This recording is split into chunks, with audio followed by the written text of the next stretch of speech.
Welcome back, everyone. So happy to have you back. Our next session will be from 9:40 to 10:40. And the name of this session is Governance of a Public Entity Part 2, Practical Applications and Lessons Learned from the Trenches. This is going to be a great presentation. And of course, our instructor next is Mr. Mike Battle. He is a manager in our advisory services department. Mike has been with the LLA for more than 25 years. During the first part of his career, he conducted performance audits of state agencies. Mike now serves as a manager in advisory services, where he works to provide fiscal and programmatic advice to local elected officials and their staffs. Advisory services focuses on providing assistance to ensure compliance, enhance effectiveness and efficiency, and to move entities towards a more fiscally healthy position. Mike has also served as LLA's fiscal notes coordinator during legislative sessions since 1999. Mike has a master's in public administration from LSU and is a certified internal auditor, certified government auditing professional, and is certified in risk management assurance. Welcome, Mr. Mike Battle.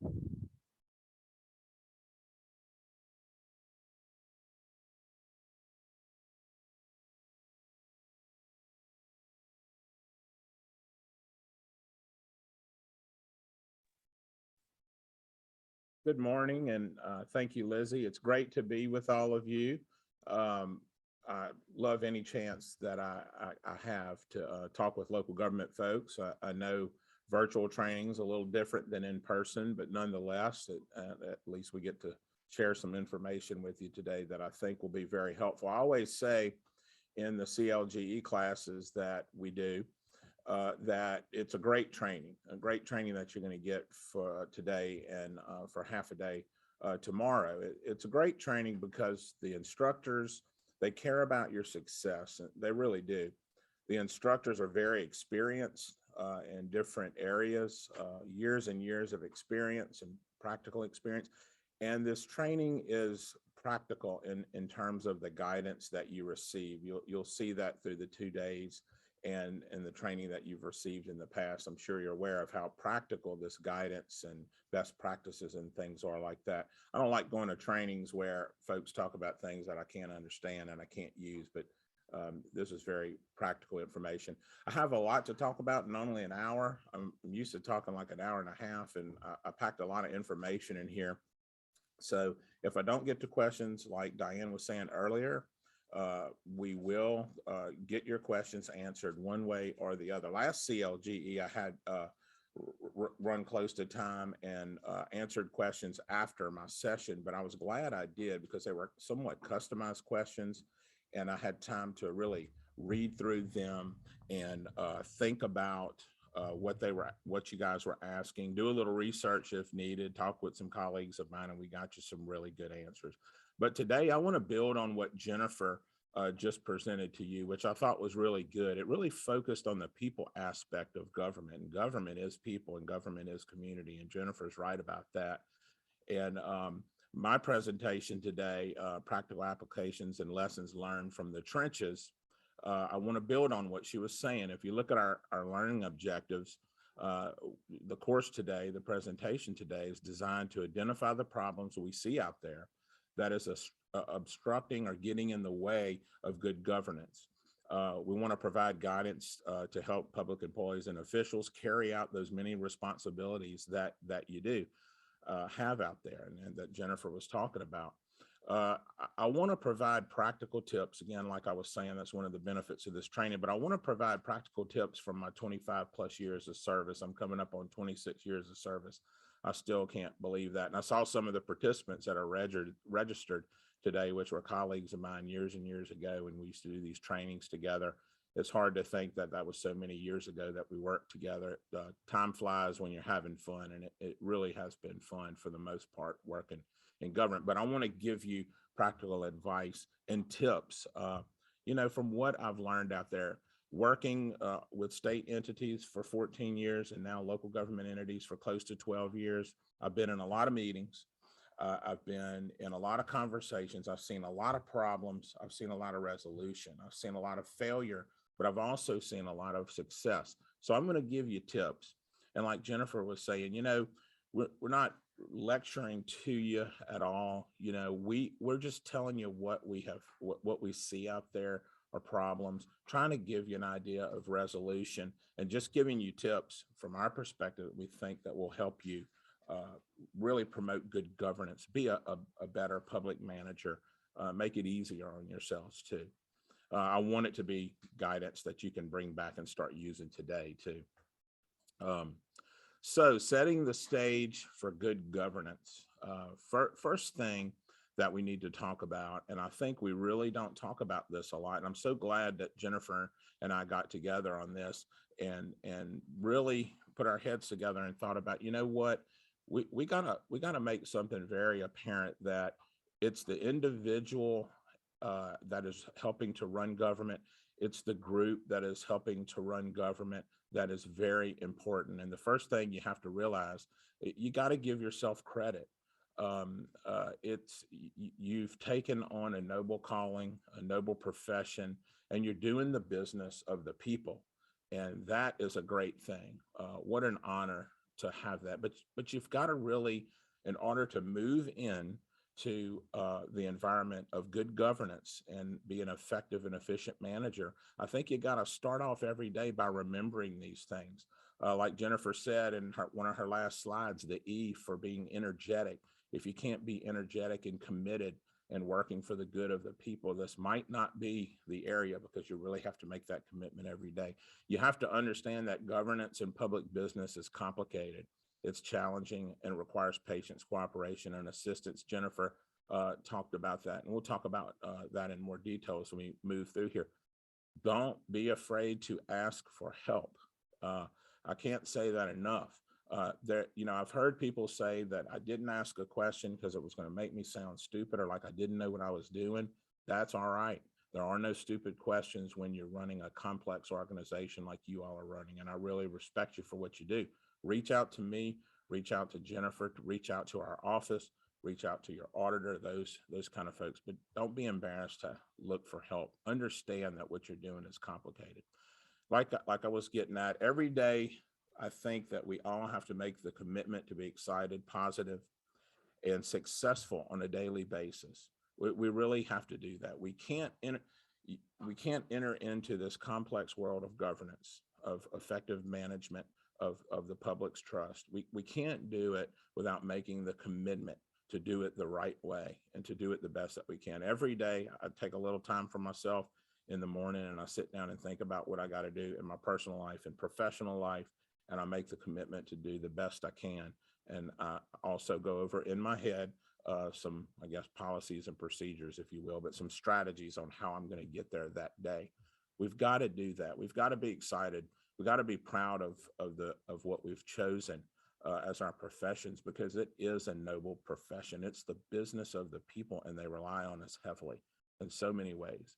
Like this last bullet says, we are the fiduciary of the public's trust. We must conduct all of our activities in business in the best interest of the public versus self-interest. It's not about winning, like Jennifer was saying, consensus building and those kind of things. We have to exist to serve for the best interest of the public as a whole. We can have the most qualified folks working for us, talented folks, lawyers, accountants, financial-minded people.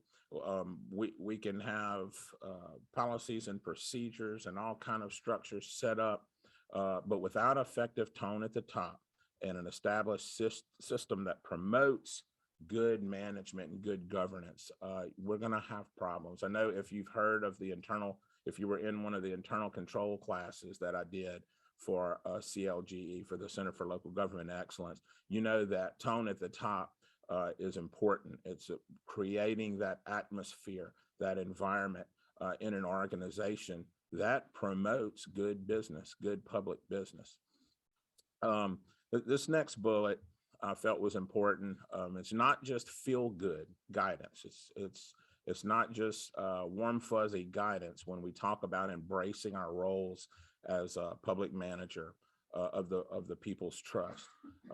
It's not just touchy feely when we talk about the importance of working together, communication, cooperation, respect, being ethical in your work, it's actually effective internal control. IIA, Institute of Internal Auditors, will tell you that their information on their webpage, it's a great source there. Tone at the top. This is all tone at the top. It's good business. Without it, you're going to have failure, because this is the foundation for good governance, for good government. And I always say public business is a business, because we have customers out there and we have clients, and we need to take any steps necessary to make sure that the beneficiaries are getting what they deserve in a manner they deserve.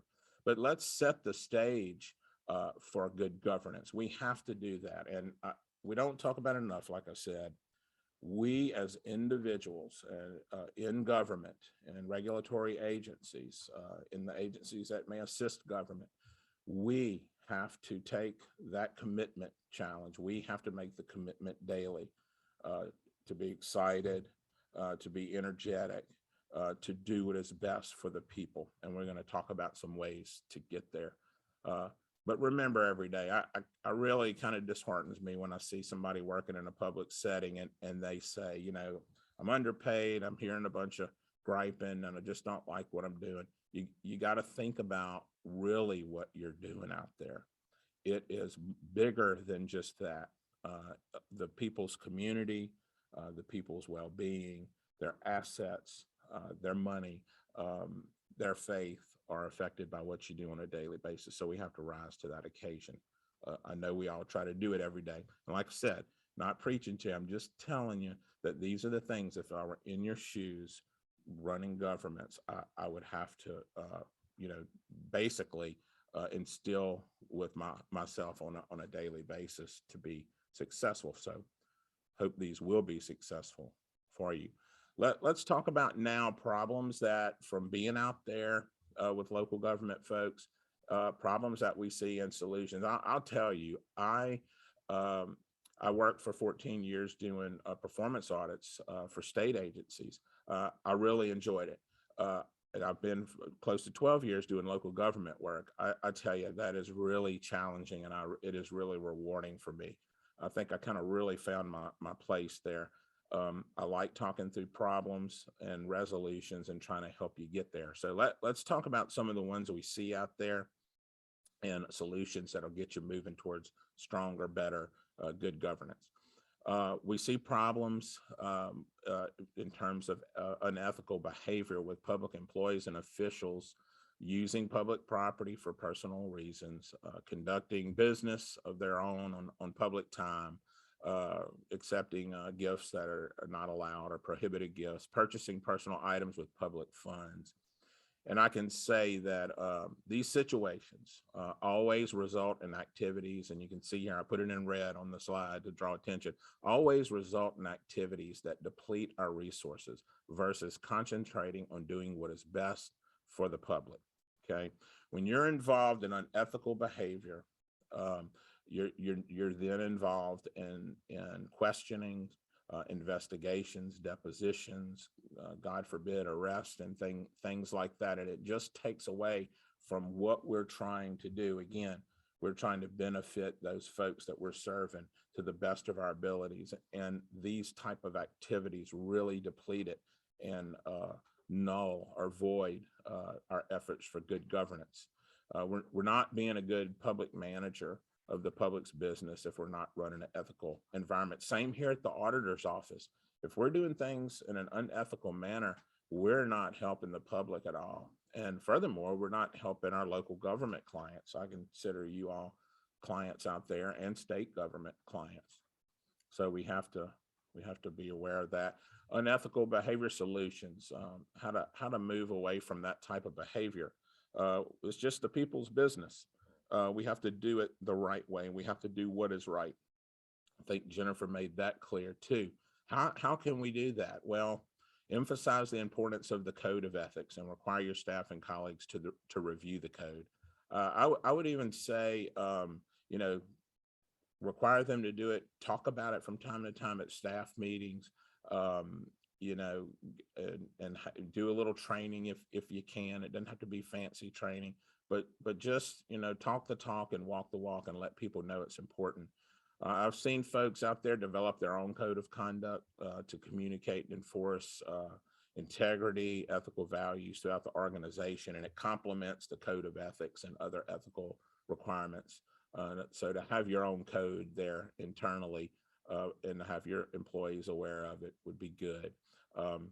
By requiring board members, officials, and staff to sign annual certification letters attesting to compliance with the code of conduct, the ethics code, and other policies, that really sends a strong message. I know here in our office on an annual basis, when I sign off and I attest that I'm following policies and procedures, or I have followed policy procedures, it reminds me that I am a steward of the public's resources and that I need to be involved with good governance, and I need to make sure it happens. I need to make that personal daily commitment that I'm going to do that. So I think that sends a strong message. I guess what I'm saying here, the big solution to unethical behavior is let those, your staff, and make sure you're aware of what's required, communicate that, and maybe even sign off on that you're going to accept the responsibility of making sure you're ethical, and have an ethical environment, and those things will help. And for sure, make sure that all are receiving yearly ethics training as required by state law. It's important, and not just to say that you did it, but to really get into it and understand your role as a fiduciary of the public's trust. And when I say the public's trust, I mean their faith, I mean their money, their programs, their well-being, like Jennifer said, their community. We have to make sure, there's some things I've seen out there in the trenches that concerns me to some degree, and we talk about it with different folks, is that you've got to treat folks consistently and fairly when it comes to ethics and those violations.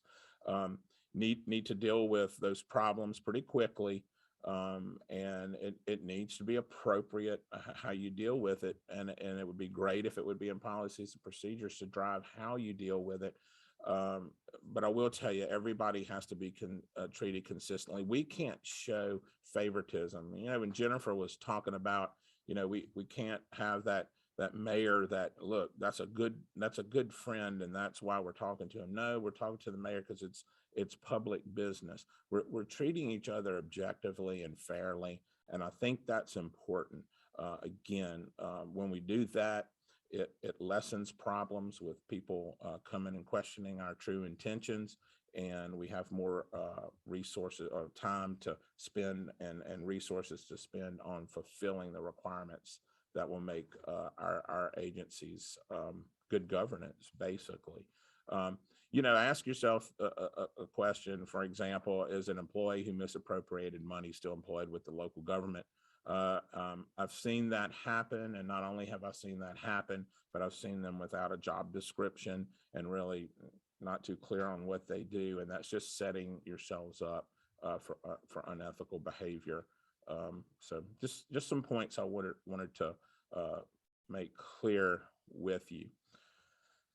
Anything that takes away from your main objectives and hinders your processes and exhausts your people and your resources is going against good governance. So remember that.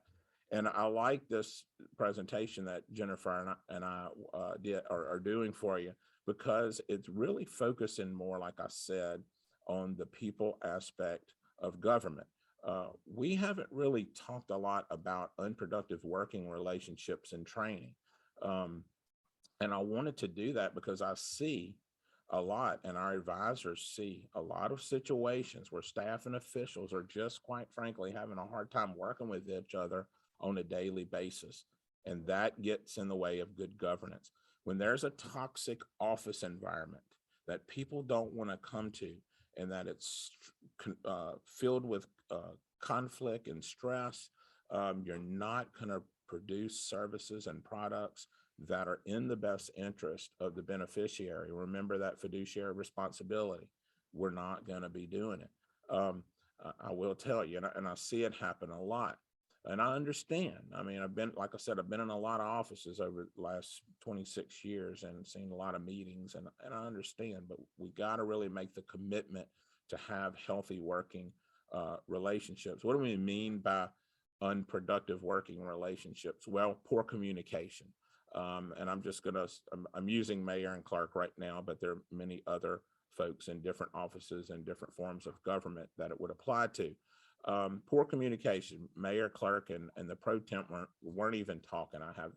We were called to a meeting years ago where communication had shut down. They couldn't even talk to each other. We walked into the room, took us about 3 hours to get there. It was around Christmas time, and walked into the room where they were waiting for us, and they were all sitting at a table, and they literally had turned their chairs to face away from each other and were not talking to each other. That is poor communication. And you could have every policy and procedure in the world and the most qualified, talented people working for you, but if y'all can't communicate it, it's really gonna affect what you can produce. Poor cooperation. Clerk not providing the mayor with requested information, the mayor's office not providing requested information to the council. And again, I'm just using mayor and clerk, but there are others that this could apply to.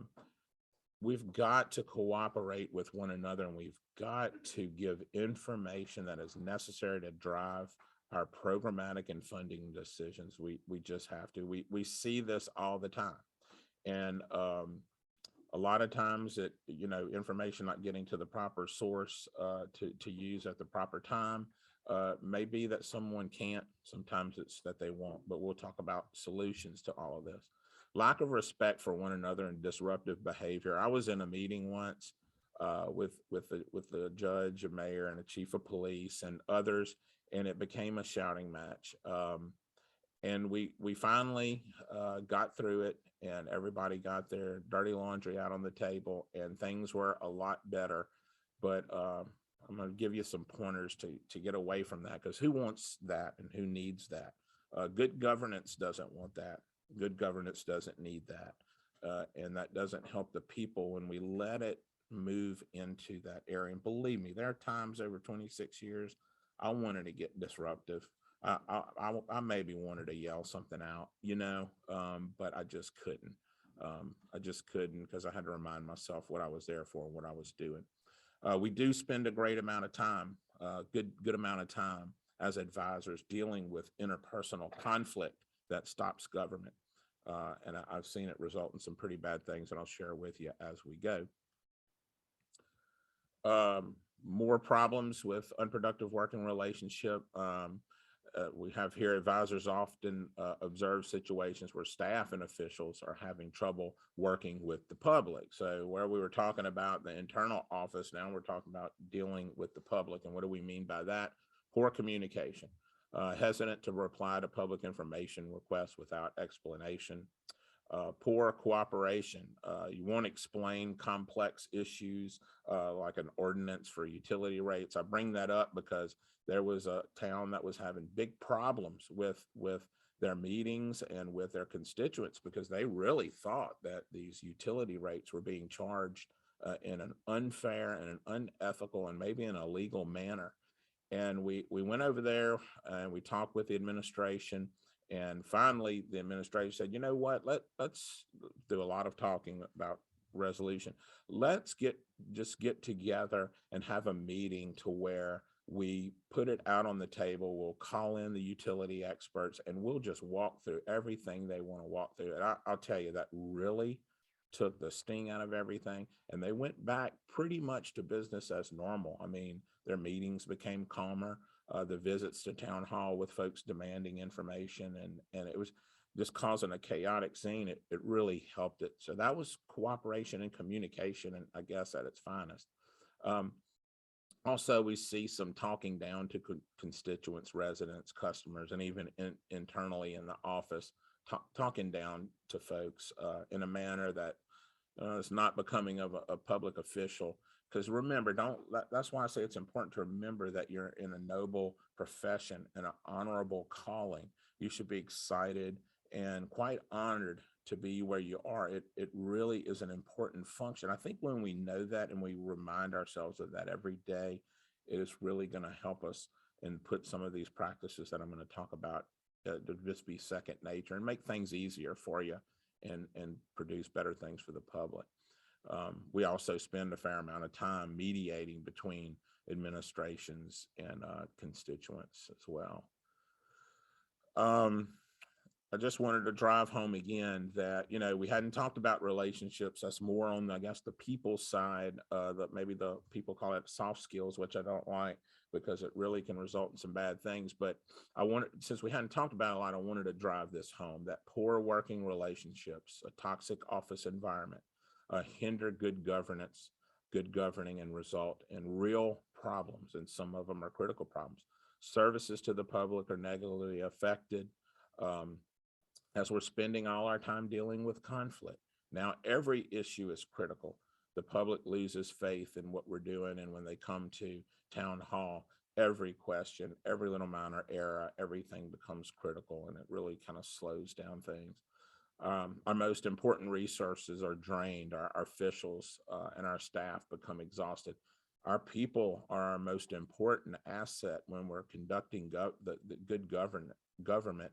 And they are one of the biggest, if not the biggest, important element of good governance. We can't have them exhausted when they could have been not exhausted. Okay, so that's a problem when unproductive working relationships exist. Excuse me. So also, then here come the audit findings, the budget freezes where you can't spend over the 50% of last appropriated that we'll talk about. Here comes the fiscal review committee calling you down to Baton Rouge to talk about some things that's going on in your organization. I've seen relationships bring people to that committee because government was freezing. Here comes fiscal administration, where a fiscal administrator is appointed to run the town. Sometimes that's needed, but why have it if you guys can run it yourselves in a better way? I bring that up. I once saw a board that couldn't get a second to call a meeting to order, and it was a relationship problem, unfortunately, which got the attention of the fiscal review committee years ago. It was in the area of healthcare.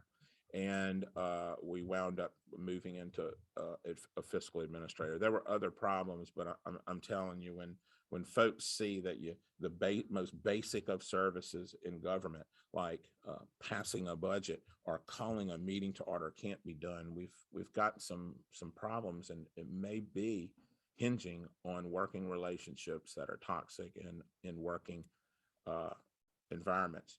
So some solutions from what I've seen out there that may make it better.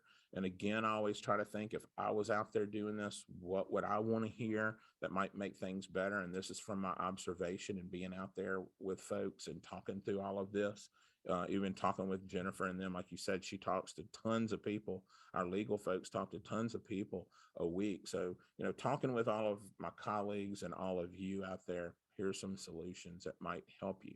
Strategies to promote good governance. Always compare your actions to what is best for your constituents, residents, and your team members, and change if you need to. Remember that whole thing about being a fiduciary. What is best for the people? I am the fiduciary of the people's trust. What they are the beneficiary. What am I doing right now? How am I helping them? Always compare that and change if you don't see that you're doing what's for the public, best for the public interest.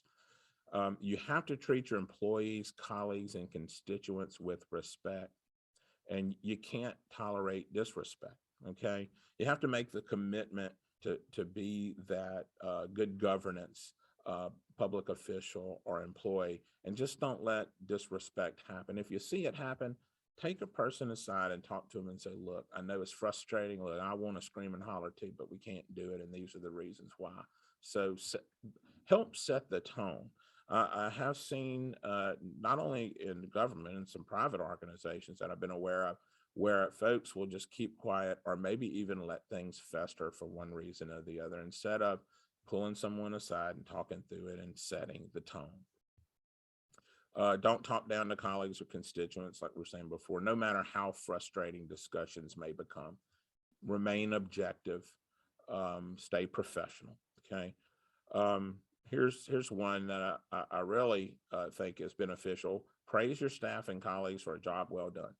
Don't always be fighting for the glory, the attention, the credit. There's a quote here. It's amazing how much can be accomplished if no one cares who gets the credit. And when you look that up, I never can tell who really actually said it, because it's like 3 or 4 people that they say are responsible for it, but it's a good quote. But if we work as a team, like Jennifer was saying, government is teamwork. If we work as a team, we can get a lot done. And I often tell folks out there, guys, they might be arguing. It might be a parish president with someone on the council or something. I'm just throwing that out there.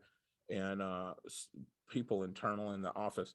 And I say, just imagine if you could just put this behind you and all come together and get this done, giving up a little here, giving up a little there. It could just be so much better. It could be so much of an impact for the people out there.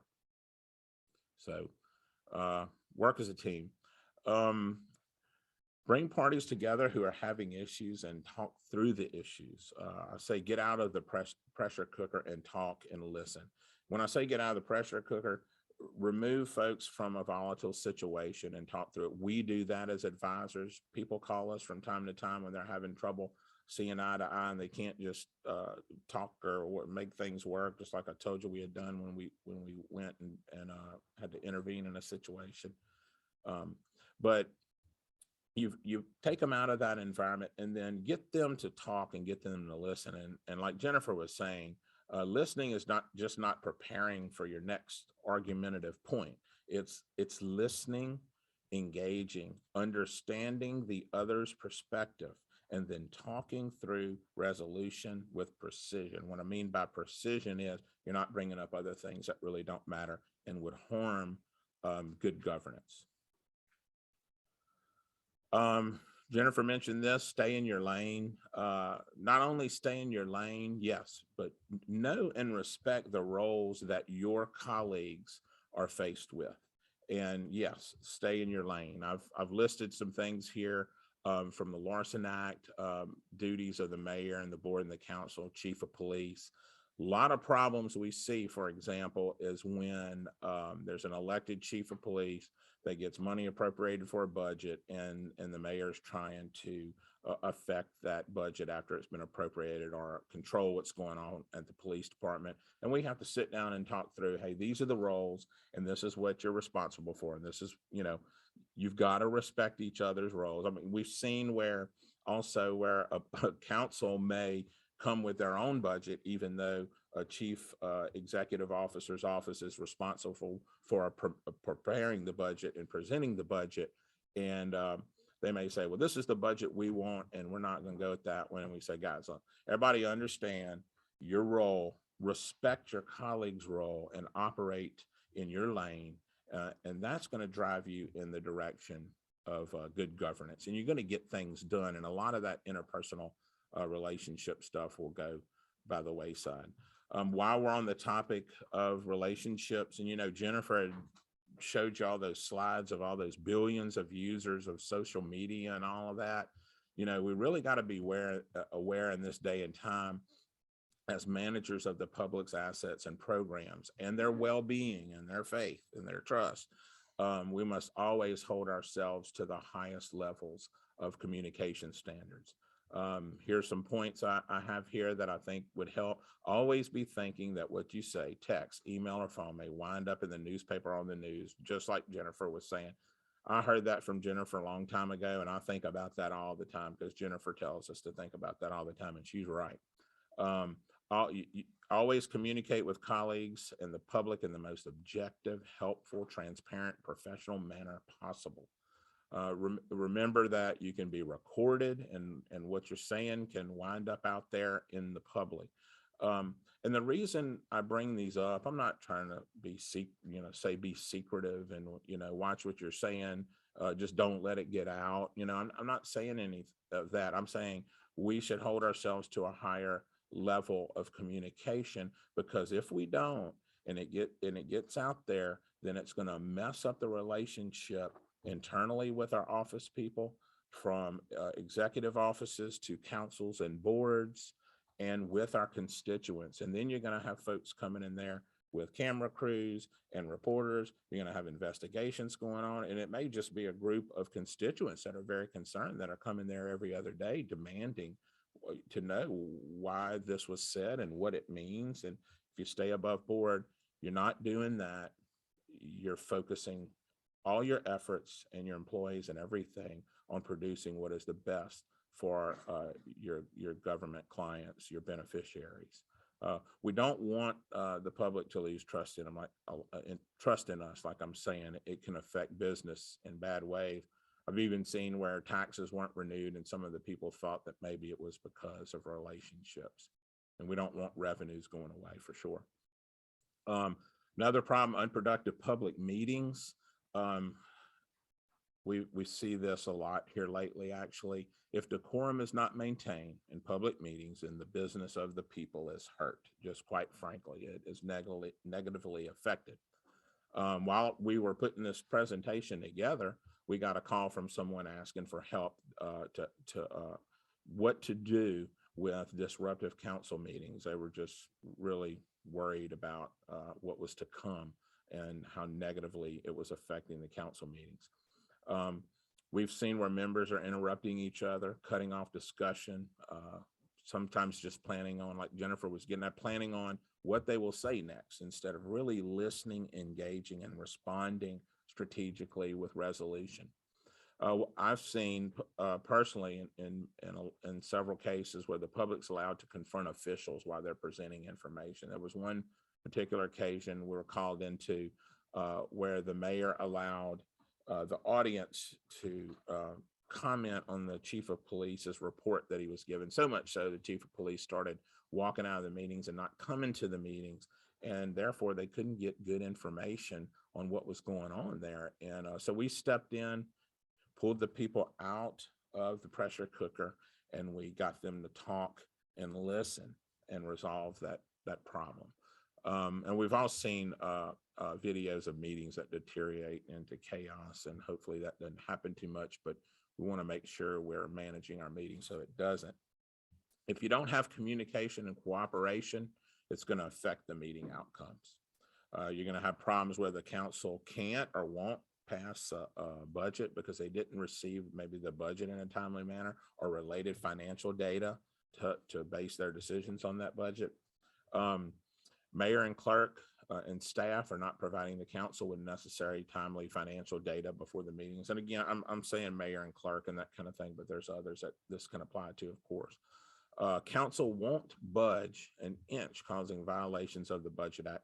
Mike Wagasback, when he opened up the conference, talked about that. The reason I think he did is because we are seeing it more and more, and we're having to get involved.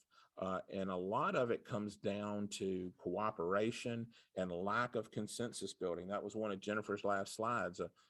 You've got to be able to build a consensus. You've got to give up a little bit, most probably, and work with folks and understand their perspective as you listen to them and talk through this and get a budget passed.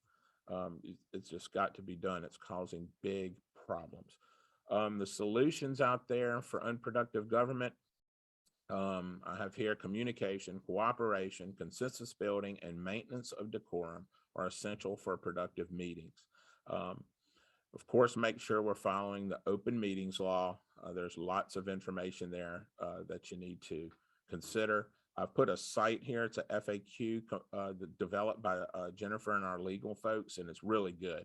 If you hadn't been on our website to review all of the information out there, especially the FAQs and everything from legal, you got to go because it is very helpful. I go every day for one reason or the other to review something there. Develop an agenda that guides your meeting. There's laws that will tell you how to do that in open meetings and everything, but develop an agenda that lists out what you're going to talk about specifically. And there's laws about changing your agenda as well. So they're meant to have no surprises really, and have an agenda that's transparent and folks know what's coming up and they're prepared to talk and to listen on items and get things done. And if you're going to change agendas, remember to follow the law. There's generally some law that says to add items. to an agenda at a meeting itself, there must be unanimous approval, and then I think there's a majority vote needed to remove, table, or withdraw an item. But if you're ever thinking about going and changing agendas, make sure you're going and looking at the applicable law and doing it accordingly. But that helps hold decorum for sure. Public comment. Public bodies have to give the opportunity to the public to speak on agenda items before votes, of course, but and I think that's good governance by allowing that to happen. But we can't let the meeting deteriorate into a shouting match or chaos or anything like that. So you can make reasonable rules and restrictions regarding the comment period. You just have to maintain decorum. Again, on maintaining that decorum in the public meetings, don't let members interrupt or cut off their colleagues if you're the one in charge of that in the meeting. Do it professionally, but you're going to have to cut that off. Don't let the audience interfere in a negative manner with the meeting participants. There have been people that have called us and said they're worried about something happening at a meeting. And we said, well, look, you need to think through it and maybe even get some security there if needed.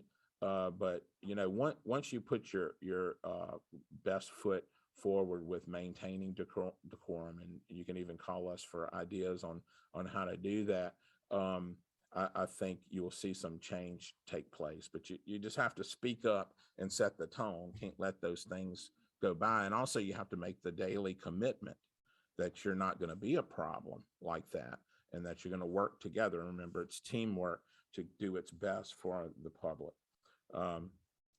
Communication, get financial documents to the council before the meeting so that they have time to review it. And work with your administration and your council. Y'all work together to come up with what you need at these meetings and when you need it, because sometimes it's hard for, let's say, a mayor's office to get what the council wants at a particular time. But if you work together to get there, I think you'll get good information. And also, again, make the commitment to listen, to consider all perspectives, remain professional. What benefits the community? Remember that consensus building is needed. We have seen a lot of weak policies and procedures and problems with weak policies and procedures. It's very common for us to see no policies and procedures at all, outdated policies and procedures, those that are only a human resources manual that doesn't cover all the operations of your organization, all the critical operations of the organization. That ones that, policy and procedure manual might be maintained in several different locations. It's been broken up and one piece is here and one piece is there. And then the staff, we've seen that they're not aware of the location of policies and procedures, the status of policies and procedures, and the content, what they're expected to do. You've heard me say this before, especially in internal controls training that we've done. Policies and procedures are very important, and we have to have them. I mean, they're our blueprint for how we're going to run our organization. And here we list out what areas we think those policies and procedures should include, what you should have in a policy and procedure manual. Ranges from preparing, adopting, monitoring, and amending the budget. You can see here financial statement preparation, reporting, and related council discussion of the financial information. In those policies and procedures, I think that you should require in there or set forth somehow the expectation that financial statements and budget to actual are discussed at a monthly meeting consistently. Your purchasing, use of credit, debit, fuel, and P cards, dispensing fuel, payroll, and personnel. It's hitting all of your major areas. And you can see in this slide, these are some areas as well that should probably be in your policies and procedures. The debt service requirements, is nothing to mess around with. We don't want to miss debt payments. So you need good instruction in your policies and procedures for that. Don't want to wind up in fiscal administration missing debt payments and stuff. I put this managing a remote workforce, and I have some slides at the end of this presentation that are tacked on from the last CLGE that I just wanted you to have for your reference, because our work world is changing and we have to have policies and procedures and guidance so that we understand what we're responsible for in a remote workforce and how we're going to control the remote workforce. Other solutions, some good tips when you have to develop policies and procedures or update those. And these are the things I see that folks aren't doing. And it's hard for people to develop policies and procedures. We've actually had to do that a couple of times. We can't do it all the time because of the strain on resources and everything. It's a hard process, but it's critical. So how do you get it going and how do you get those done? You assign the staff who could effectively do that. If you have a limited staff, then look to others that may be able to help. Some on the council, other government entities who are successful with policies and procedures, folks in the business community that may want to help, so you need resources to be able to do that. Give the designated group the appropriate amount of time to do policies and procedures, whether it's 2 hours a day, 2 hours every other day, whatever you can spare, but you've got to set it aside some time, personnel and time to be able to do this. You can present a draft summary of your policies and procedures each year to the council. For maybe by motion, they can agree, but be good to hear their input and don't look at it like dreading it. Oh gosh, I don't want to hear what the council has to say about what we should be doing. Just generally pass it by them for their thoughts, and that extends the branch of teamwork immediately. Make sure policies and procedures are shared with staff and always available for their review. That's very important. They have to know what they're required to do. If you're having a hard time getting started, the way we did it for these two entities, we just blank piece of paper, laid out the general operational areas, the most critical operational areas, utility collections, traffic ticket management, budgeting and financial management, things like that. And then we kind of listed out what we wanted to see happen under those areas, the goals, what we were trying to accomplish, and then listed out how we were going to accomplish those. And of course, we use sources like I have here, GFOA, Government Finance Officers Association, which has really good information. And then we did some research as well out there, just, doing some general searches, like the second source I have here, Kirkpatrick Price, where I found some good thoughts from them on it. But, we researched best practices, and we had some best practices here within the office, and we developed those. But you just got to get started. That's the thing with policies and procedures.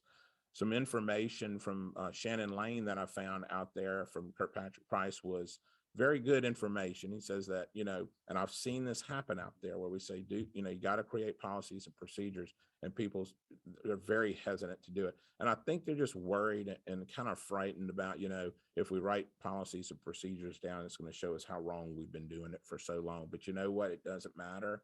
You put that down on paper, you're updating policies and procedures, because like you said, knowing exactly what you're doing now is how you figure out what you should be doing tomorrow.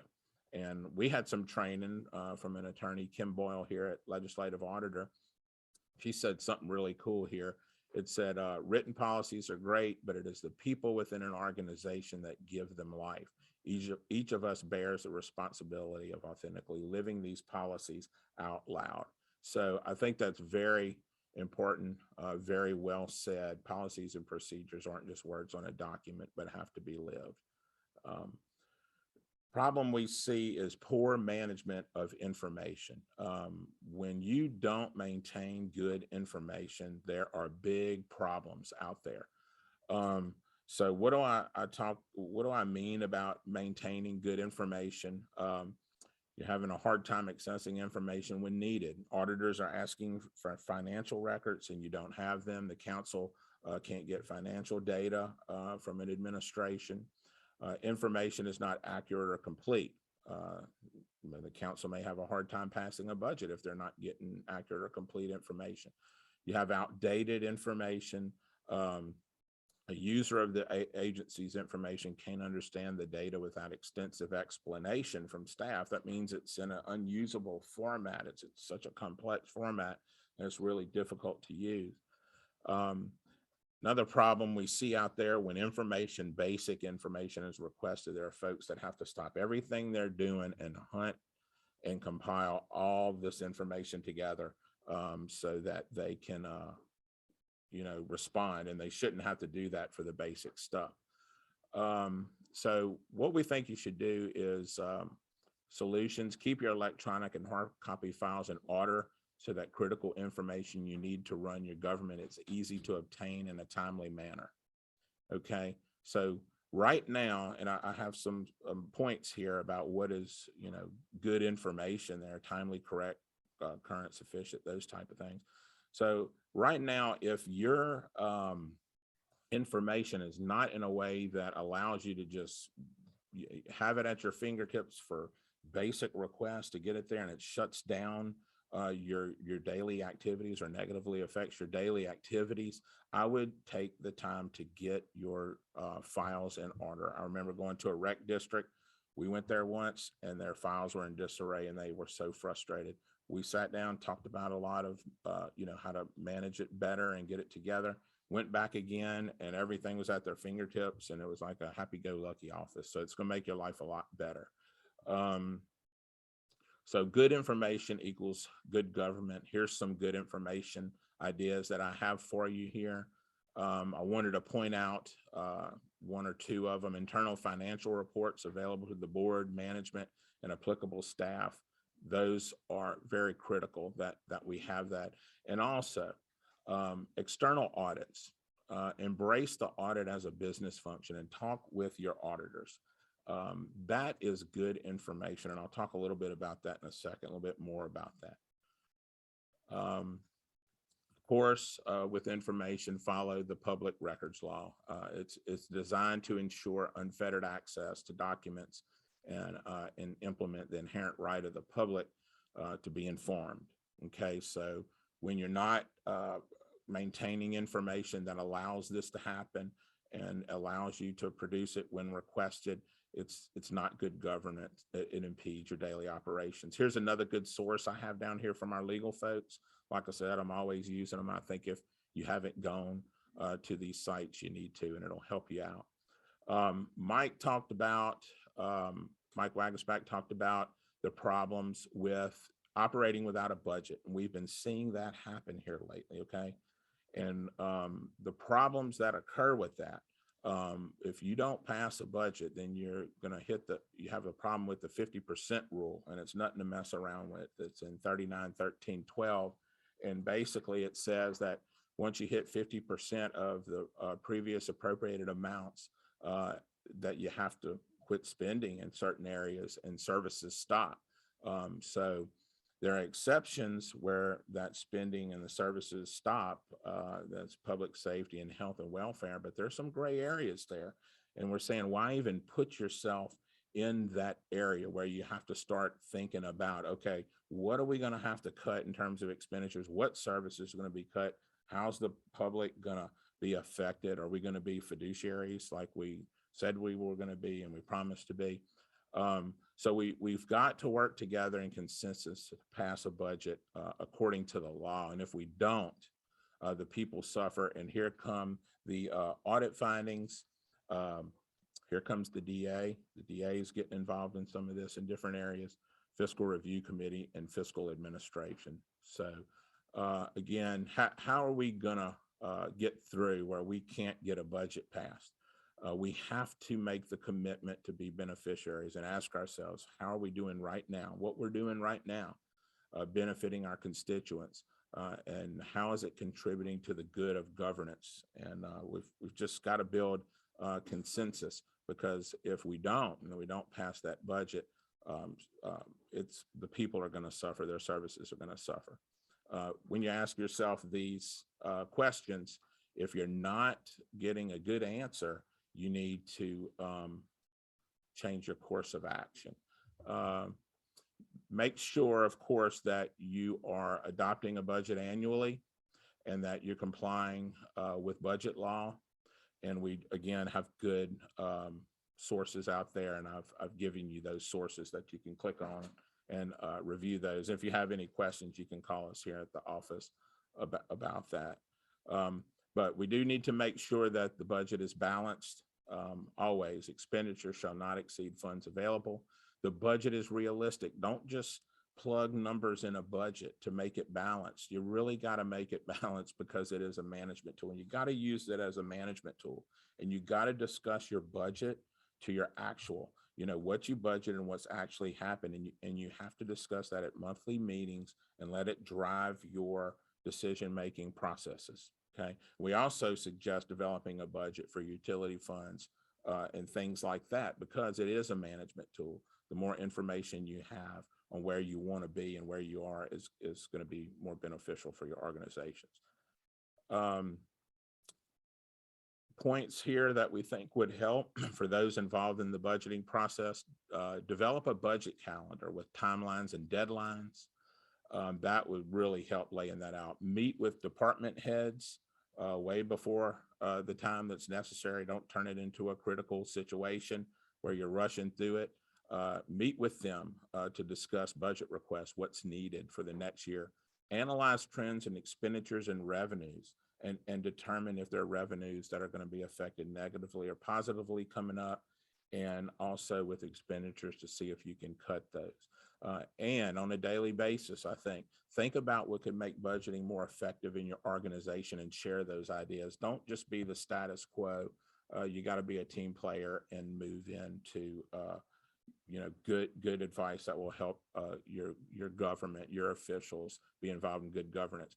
Poor financial management is another area. We see people that are not producing timely and accurate financial information, not providing it to those who need it. And we also see where they're not fully and meaningfully discussing the information. Okay, and I got to start wrapping up, but let me just tell you this, that of course you should, as solutions, produce accurate, complete, and timely financial statements.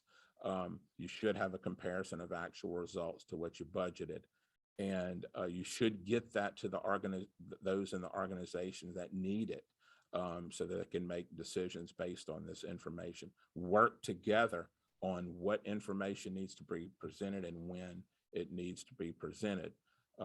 We have listed out some things we think that you could present to your council that would be good information to present. And Diane Allison is going to hit on some of this later in CLGE.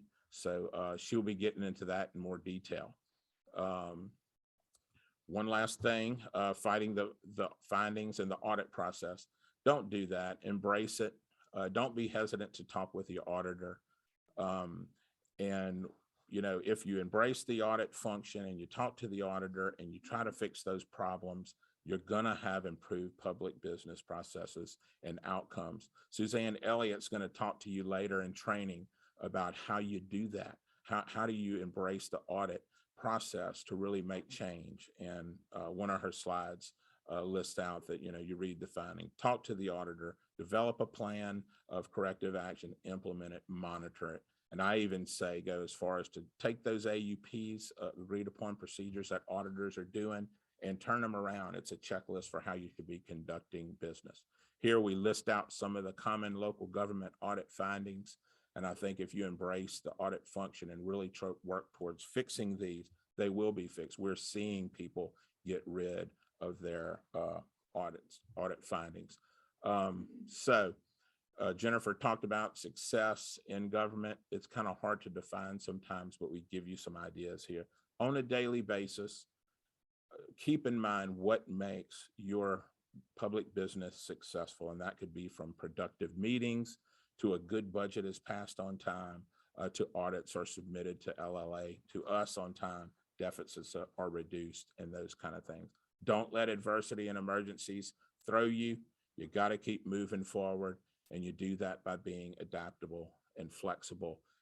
Like we were in the pandemic, we all had to go work at home, and we started doing things a little differently, but got our work done. Now, this is the end of it, and I know Greg's coming next with some great things to say. I have added all of these slides from slide 42 on from the last CLGE, And I think they're important because they hit on cybersecurity that we have to be concerned with every day in managing a remote workforce. We have to consider these two elements in good governance. So go through those and you'll get some good information. And here's my contact information. Call me at any time, email me with your questions. I'll get any questions that you have from today from Lizzie and them, and I will respond, and I'd love to talk with you. So I guess I will turn it over to Lizzie because we have another presenter coming up. Thank you. Thanks so much, Mike. All right, guys, we are going to actually take a little break just so we can transition from one instructor to the next. And I will return with a few very important announcements. So please return at 10:45.